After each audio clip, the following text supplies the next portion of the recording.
All right, welcome back. The Russia hoax plagued the Trump administration for years. No one would argue that, not to mention wasted millions of taxpayer dollars. Former senior Trump advisor Jared Kushner chronicled this in his new book, When It Started, which was an attack on his father-in-law's administration. As you see his book right there, Jared Kushner, Breaking History. This is what he pointed to when he read it in a book called Shattered.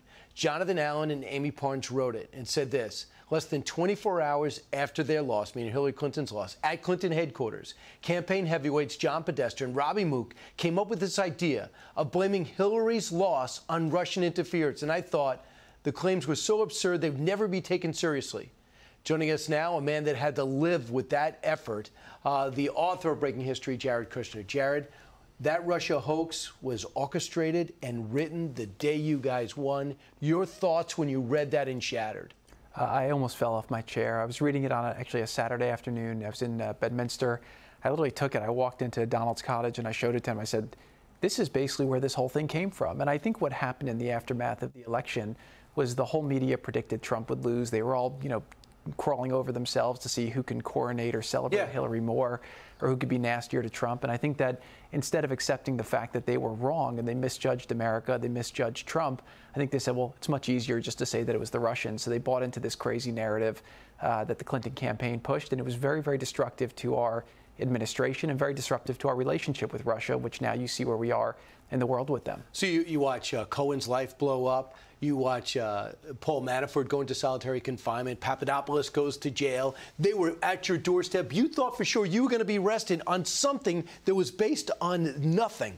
Yeah, I had several days where I'd wake up, I'd see a bunch of video cameras outside my house. I'd call my lawyer and say, what's going on? And he says, well, I called CNN. They say that they're getting tips from the Justice Department that you're going to be arrested. And I said, over what?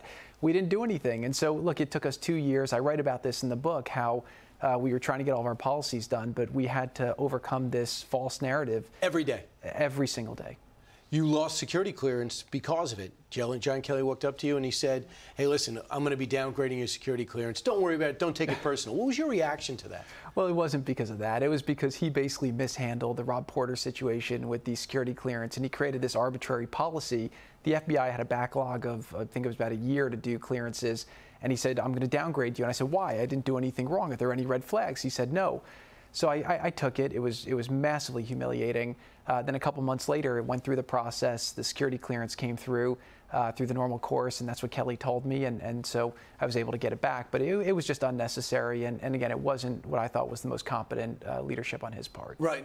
That was a very measured way of reviewing that. I know you're extremely angry. I would be if I were you. So let's look at what's happening in the border right now. We have a situation, a war between the states, or a war between a state and a city. We have the Governor Abbott shipping illegal immigrants right to New York City, to Port Authority, right to a city you're in right now. Your reaction to the thousands that have come here from the border and the 7,000 that roughly that are breaching our border every day? Yeah, so my heart breaks for these people who I believe are being used as pawns, right now. But I do think Governor Abbott has a lot of problems in his state because of the bad policies of the Biden administration, which I think are incredibly inhumane. And he is using this as a way to get the attention of the mayor of D.C. and the mayor of New York, and hopefully the Democrats of Washington. Why is this happening? So basically, we had the border fully secure. When President Trump left office, the border crossings were at their lowest ever. We had Title 40. They said they inherited a broken system. No. We fixed a broken system. The data is the data, right? They could say that all the time. Border crossings were low. Yesterday I saw on the news there were 2 migrant children who drowned.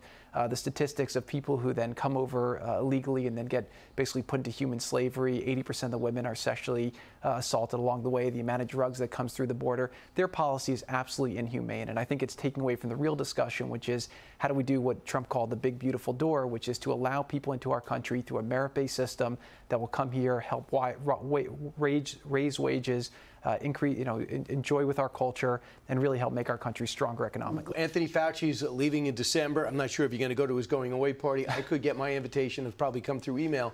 But Ron DeSantis was asked about this. Now, you haven't seen this yet, but Ron DeSantis doing his best Donald Trump impersonation, perhaps. And I'm just sick of seeing him. I know he says he's going to retire. Someone needs to grab that little elf and chuck him across the Potomac. So, Do you understand the anger? Is that real? You talked to Ron DeSantis all throughout the pandemic. Yes, I spoke to Ron once, twice a day, every day during the pandemic. President Trump told me to make it a big priority to make sure that Governor DeSantis, who he helped get elected, had everything he needed to get through the pandemic.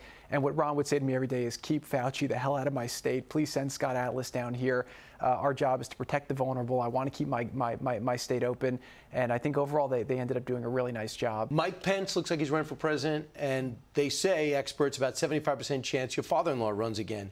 What would a debate between Mike Pence and President Donald Trump look like for you? Look, I serve well with Mike. I write a lot about him in the book. But one thing I've just seen, and again, the debates, last time were fabulous to watch in 2016, but Trump just steamrolled everybody, and it was entertaining, it was fun, and the one thing that he can say this time that he couldn't say last time if he decides to run is I kept the world safe, I made peace deals, I built the strongest economy that we've seen in a long time, wages were rising, inflation was low, gas prices were low, the wealth gap in our country was shrinking, and the biggest problem, and again, I go through a lot of the learning curve in this book of myself, of President Trump, of a lot of the people in the administration, was there were probably some mistakes with personnel early on, but by the end of the administration, President Trump really knew how to get things done in government. He knew who the good people were, and I do think that if he were to run again, if he were to go back, I think he could fix all the problems that the Biden administration's created very, very quickly. Jared Kushner, breaking history, is breaking the charts at Amazon. Best of luck with the New York Times, and I'm sure you'll be up very high, if not #1. Great. Thanks so much. Thank you, Brian. Hi, everyone. I'm Brian Kilmeade. I want you to do me a favor. I want you to click to subscribe to the Fox News YouTube page. This is the only way that I know for sure that you're not going to miss any great commentary, any great news bites, any great interviews coming your way on Fox. You can get it all here on YouTube. So subscribe right now.